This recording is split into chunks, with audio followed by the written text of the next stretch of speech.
أعمالنا من يهده الله فلا مضل له ومن يضلل فلا هادي له أشهد أن لا إله إلا الله وأشهد أن محمدا عبده ورسوله اللهم صل وسلم على سيدنا محمد وعلى آله وأصحابه ومن تبعهم بإحسان إلى يوم الدين. وقال الله تعالى في القرآن الكريم أعوذ بالله من الشيطان الرجيم يا أيها الذين آمنوا اتقوا الله ولتنظر نفس ما قدمت لغد واتقوا الله إن الله خبير بما تعملون صدق الله العظيم. Wahai orang-orang yang beriman, bertakwalah kepada Allah, taatlah perintah Allah, buatlah apa yang Allah Ta'ala suruh, tinggallah apa yang Allah Ta'ala larang, serta perhatikan dari bekalan-bekalan kamu untuk hari esok, yakni hari akhirat. Bertakwalah kepada Allah, sesungguhnya Allah Maha mengetahui apa dua yang kamu kerjakan. Sadaqallahul azim. Alhamdulillah, tuan dan puan, ibu ayah, tetamu-tetamu Allah yang saya kasihi, mudah-mudahan kita berkati Allah Subhanahu wa taala. Alhamdulillah, kita bersyukur kepada Allah masih meneruskan kehidupan, masih dapat bersama di dalam bulan Ramadan menuju hari-hari akhir, dan mudah-mudahan Allah Ta'ala menjanjikan kepada kita dengan ganjaran kebaikan yang banyak, keberkatan kita berada di dalam bulan Ramadan. Sedikit saya mengambil masa malam ini untuk berpesan-pesan. Tuan-tuan, ibu ayah sekalian, kita yang nama manusia, hidup kita atas dunia ni takkan sama. Setiap orang, sama ada kita kenal ataupun tak kenal, yang nama manusia ni tak sama. Ada Allah Ta'ala kurniakan dengan kesenangan, kemewahan, hidup dia tidak punya banyak masalah. Ada orang Allah Ta'ala uji dengan kesukaran, kemiskinan, kepayahan, kesempitan, yang menyebabkan hidup dia rasa susah. Dan daripada dua ujian ini Allah Ta'ala datangkan dua jenis manusia. Satu, orang yang Allah Ta'ala uji dengan kesenangan ataupun kepayahan, mereka terus kekal bertakwa kepada Allah. Senang ke, payah ke, tetap beriman kepada Allah. Senang kesenangan yang Allah uji kepada mereka tidak menyebabkan mereka menjadi manusia yang sombong, yang angkuh. Tidak menyebabkan mereka menjadi manusia yang jauh dengan perintah Allah Ta'ala. Bahkan semakin taat mereka kepada Allah, kerana mereka tahu dan sedar kesenangan dan juga kepayahan barangkali adalah ujian yang Allah Ta'ala timpakan dengan maksud untuk melihat siapa di kalangan kita yang lebih bertakwa. Dan satu golongan lagi Allah Ta'ala datangkan, sama ada kesenangan, kemewahan, kepayahan, kesusahan, kesempitan, akhirnya menyebabkan mereka semakin jauh dengan Allah Subhanahu wa Ta'ala. Semakin senang dia, semakin lalai dengan Allah. Semakin susah, semakin ditekan, semakin ditindas, semakin merasa sempit, maka hilang kebergantungan dia kepada Allah Ta'ala, hilang keyakinan dia kepada Allah Ta'ala. Satu golongan senang, dia sedar kata kesenangan ini datang daripada Allah Ta'ala, dia semakin taat, semakin solat, semakin puasa, semakin melakukan amal ibadah. Satu golongan bila dah payah, bila dah tertekan, tertindas, miskin, susah, dia kata buat apa nak semayang, buat apa nak taat kepada Allah Ta'ala, duk semayang pun susah. Dan menyebabkan golongan ini semakin hari semakin jauh dengan Allah Subhanahu wa Ta'ala. Maka tuan-tuan, kita hidup atas dunia ni, kita nak letak diri kita di tangan. Mudah-mudahan Allah Ta'ala jadikan kita apa juga posisi kita, senang ke, susah ke hari ni, taatlah kita kepada Allah Ta'ala insya-Allah. Dan hidup kita ni tak boleh nak bersaing. Kita tengok orang ni senang, kita rasa iri hati dekat dia. Iri hati yang dibenarkan dalam agama ni dengan maksud pada perkara kebaikan, boleh, tak ada masalah. Kita iri hati kalau sebab dia ni kaya, dia ni suka buat kebajikan, kalau lah aku kaya macam dia, nak buat baik sama, tak apa. Tapi kalau kita iri hati dengan maksud kaya dia tu ada pasal dia tu, dia iri hati. Yang ni iri hati yang tak dibenarkan. Kita ni tuan-tuan, atas dunia ni beza terang mana pun, nak bersaing terang mana pun takkan mampu. Dia kaya, kita susah. Dia senang, kita tak berapa nak senang. Dia lapar, kita sibuk. Takkan sama tiap orang. Tapi tuan-tuan, ulama kata dalam tak sama ni, kita sebenarnya punya satu kesamaan, iaitulah mencari keberkatan di sisi Allah Ta'ala. Yang ni orang susah pun boleh dapat, orang senang pun boleh dapat. Kita nak dapat keberkatan di sisi Allah Ta'ala apabila kita mengetahui segala tindak tanduk perbuatan kita, amalan kita, semuanya terikat dengan ikatan yang namanya Islam. Bila kita sedar kata apa yang kita nak buat atas dunia ni terikat dengan Islam, maka kita tak boleh nak buat sewenang-wenang. Kita nak makan makanan, sebarang makanan, makanlah. Tapi Islam kata dalam soal makan itu ada perkara yang terkait dengan halal dan haram, ada perkara yang terkait dengan syubhah, maka kita jaga tentang. Kita nak berpakaian dengan sebarang jenis pakaian, nak berhari raya dengan macam-macam jenis fashion, silakan. Tapi Islam kata dalam berpakaian ada perkara yang terkait dengan soal aurat. Kena jaga aurat, pakailah pakai macam mana pun, nak berfashion sekalipun, asalkan aurat terjaga. Kita nak himpun sebanyak mana mungkin kekayaan, kemewahan, kesenangan, kerja sungguh-sungguh ni, pergi pagi, balik petang, balik malam, nak himpun harta, himpunlah, tak ada masalah. Tapi Islam kata dalam kita nak himpun kekayaan, kenal pasti sumber dia haram ke, halal ke. Dan orang yang menghimpunkan kekayaan, maka dia memanfaatkan kekayaan tadi ni, dia sedar kata Allah Ta'ala memberikan pinjaman seketika atas nikmat yang Allah berikan kepada kita atas dunia ini, maka kita nak kena kembalikan. Allah bagi kita pinjam nikmat kekayaan segi harta yang ada ni, bukan bermaksud harta kita sebenarnya. Ia merupakan pinjaman daripada Allah Ta'ala, Allah yang kurniakan kepada kita, maka kita nak manfaatkan bukan sahaja kehidupan kita di dunia, tetapi untuk kehidupan akhirat kita. Harta nak himpun, nak cari sebanyak mungkin, silakan.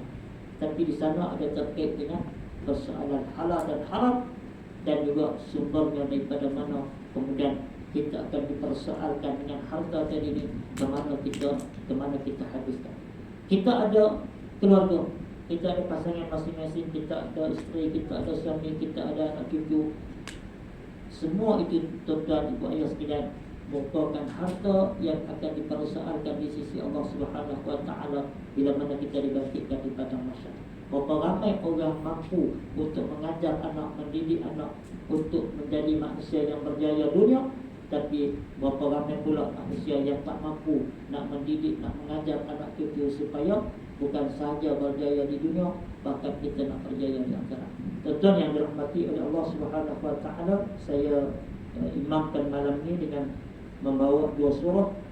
Pada 4 rakaat pertama saya baca surah As-Saff. Surah As-Saff ni surah Madaniyah, ayat yang turun di kota Madinah, dan dia ada lebih kurang 14 ayat. Dinamakan As-Saff, rapatkan Saff. Kita sebut Saff tu maksud dia barisan. Dan rapatkan Saff kita sebut ni kerana pada ayat yang keempat Allah Ta'ala menegaskan bagaimana di kalangan hamba-Nya yang beriman, yang berperang, mempertahankan agamanya, mereka sentiasa berada dalam satu barisan yang tersusun dan kukuh, ibarat satu bangunan yang tertegak. Maka tuan-tuan yang dirahmati oleh Allah Subhanahu Wa Taala, surah As-Saff ini surah yang terkait dengan bagaimana Allah Ta'ala menanamkan jihad, semangat untuk berjihad, mempertahankan agama Allah Ta'ala daripada berlakunya pencerobohan. Dan Allah Ta'ala menegur sebahagian daripada orang-orang Islam yang mengatakan sesuatu yang tidak mereka lakukan. Bima taqulu ma la taf'alun. Apa kamu kata, kamu sebut benda-benda yang baik, suruh orang buat benda baik, tapi kamu tak buat. Teguran daripada Allah Subhanahu Wa Taala untuk sama-sama kita beramal. Kita boleh kata dekat orang lain supaya buatlah benda-benda yang baik, tapi kadang-kadang kita terlupa nak tegur diri kita. Tuan-tuan yang dirahmati oleh Allah Subhanahu Wa Taala, ayat ini disebut oleh para ulama turun dengan sebab di kalangan satu generasi, di kalangan awal Islam, yakni para pemuda di zaman baginda Rasulullah sallallahu alaihi wasallam. Mereka pernah bertanya kepada Nabi sallallahu alaihi wasallam, "Ya Rasulullah, kalaulah kami dapat mengetahui suatu amalan yang disukai Allah Ta'ala, niscaya kami akan buat amalan itu." Orang muda ni tanya kepada Nabi sallallahu alaihi wasallam. Tetapi apabila Rasulullah sallallahu alaihi wasallam menyebut antara amalan yang Allah paling suka ialah turut serta dalam berjihad menegakkan agama dan mempertahankan agama ini, para pemuda tadi ini tidak melakukan apa yang disebut oleh baginda Nabi SAW, atau lari daripada turut serta daripada dalam peperangan tersebut. Dan Allah menerangkan bagaimana sikap orang-orang terdahulu apabila mereka mengambil sikap orang-orang di kalangan Yahud dan Nasara yang apabila berterusan menyembah berhala yang merupakan sembahan generasi ataupun nenek moyang mereka, apabila Nabi SAW mendatangkan suatu ajaran agama yang baru, maka mereka mengutamakan, menempelak, bahkan menyatakan Rasulullah SAW satu orang yang datang dengan maksud untuk memecah belahkan umat. Jadi surah Sah ni kok mana pun dia nak ajak kita supaya apabila berlakunya satu masalah, satu musibah yang terkait dengan agama, kita nak kena berada dalam satu barisan, yakni dalam keadaan kita bersedia untuk mempertahankan agama ini. Yang kedua, saya baca suratul Jum'ah, surah yang masyhur, dan kita berada pada malam Jumaat. Surah ini juga surah Madinah, ada lebih kurang 11 ayat, dinamakan suratul Jum'ah kerana pada ayat yang ke-9 disebut secara jelas bagaimana Allah Subhanahu wa taala memerintahkan secara khusus, ya ayyuhallazina amanu idza nudiya lis-salati min yaumil jum'ah, ayat yang terkait dengan perintah untuk melaksanakan ibadah salat pada hari Jumaat. Wa darul bai', Allah Taala kata tinggalkan segala urusan jual beli, termasuklah urusan perniagaan. Ulama meletakkan di sana ada hukum apabila berkumandangnya azan yang pertama makruh kalau kita masih melakukan urusan jual beli. Malakilah terutamanya bila kita masih melakukan urusan jual beli, berkumandangnya azan yang pertama pada Jumaat, hukumnya makruh. Dan yang kedua, bila berlakunya ataupun berkumandangnya azan yang kedua pada hari Jumaat dan masih berlaku urusan-urusan terkait urusan dunia, termasuklah urusan jual beli, kerana disebut wazarul bai', tinggal urusan jual beli ini, maka kalau kita melakukan perkara tersebut, kita telah melakukan satu perkara yang hukumnya adalah berdosa. Jadi satu pernyataan kepada kita bersama supaya kita memberi masa dan kesempatan hari Jumaat untuk kita membesarkan Allah Subhanahu wa taala dan juga menghadirkan diri untuk melakukan ibadah solat fardu Jumaat. Sesudah daripadanya kita bertebaranlah untuk melakukan sebarang pekerjaan mencari rezeki nikmat Allah Subhanahu wa taala. Dan ayat ini juga Allah Taala memberi contoh bagaimana golongan Yahud yang membedakan mereka dengan orang-orang Islam. Nabi Muhammad SAW yang diutuskan kepada manusia seluruhnya menerangkan sifat-sifat bagaimana orang-orang Yahud yang mereka telah menyeleweng daripada ajaran tauhid yang sebenar yang dibawa oleh baginda Nabi Isa alaihissalam. Wa idh qala Isa ibn Maryam ya bani Israil inni rasulullah ilaikum musaddiqan lima baina yadayya minat tawrat wa mubasysyiran bi rasulin ya'ti min ba'di ismuhu Ahmad. Falamma ja'ahum bil bayyinat faqalu hadha sihrun mubin. Nabi SAW menceritakan bagaimana Nabi Isa AS pernah menyebut kepada kaum dia, wahai Bani Israel, aku ini utusan Allah. Allah utuskan aku untuk kamu untuk membenarkan apa sahaja yang ada dalam kitab Taurat. Nabi Isa diberikan kitab Injil, membuktikan kerasulan Nabi Isa. Kemudian wa busyra, dan aku nak kabarkan satu kabar gembira, wa mubasysyiran bi rasulin ya'ti min ba'di, akan datang seorang rasul selepas aku ni, usmuhu Ahmad. Nabi Isa sebut kepada kaum dia sebelum Nabi kita dilahirkan, akan datang selepas aku ni, usmuhu Ahmad. Tapi kata Nabi Isa, falamma ja'ahum bil bayyinat faqalu hadha sihrun mubin. Apabila Nabi Muhammad ini berdakwah, ramai rakyat dia, umat dia akan kata hadha sihrun mubin. Semua itu adalah tipu daya, sihir semata-mata. Maknanya Nabi Isa alaihissalam menyatakan bagaimana akan datang seorang Nabi yang akan membawa ajaran, membenarkan ajaran kitab Injil yang ada di dalam Al-Quran itu.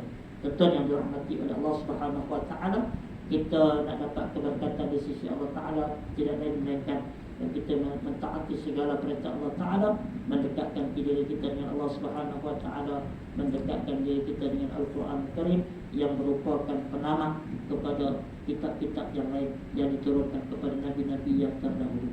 Sekadar itu untuk malam ini, tuan-tuan buaya sekalian, saya mohon maaf. Malam ini khatam Quran di Jumaat Hafiz, besok daripada balik sebagian. Imam akan terus berada di tahfiz. Imam yang bertugas masuk anak-anak dari Sabah, anak Sabah 4 lawan tak boleh ni bayar di sini lah. Malam ni buat khatam Quran. Jadi saya nak angkat, nak minta untuk awal sikit. Walaupun kita pun baca Quran tak habis pun, anak-anak ni dah hafal, dah habis dah, alhamdulillah. Jadi sekarang itu untuk malam ini, mudah-mudahan Allah Ta'ala melapangkan masa kita untuk melakukan ibadah sebanyaknya. Kita bagilah masa kita baki-baki akhir Ramadan ini untuk kita melakukan ibadah dan juga memfokuskan diri supaya inilah Ramadan kita yang terbaik yang sedang kita usahakan. Walaupun berlaku perbezaan, malam ni malam 27, semalam di Mekah malam 27. Jadi itu bukan kerja kita lah. Walaupun malam semalam orang kata malam 27 lah di Mekah, kita malam baru malam 26, kita malam ni baru malam 27. Jadi bukan kerja kita lah yang tu. Allah Ta'ala nak datangkan Lailatul Qadar ni bila-bila masa dia boleh datangkan kepada kita, dan mudah-mudahan kita tergolong di kalangan hamba Allah Ta'ala yang menghidupkan malam pada malam Al-Qadar, insyaAllah. Wallahu a'lam. Assalamualaikum warahmatullahi wabarakatuh. Waalaikumsalam warahmatullahi wabarakatuh.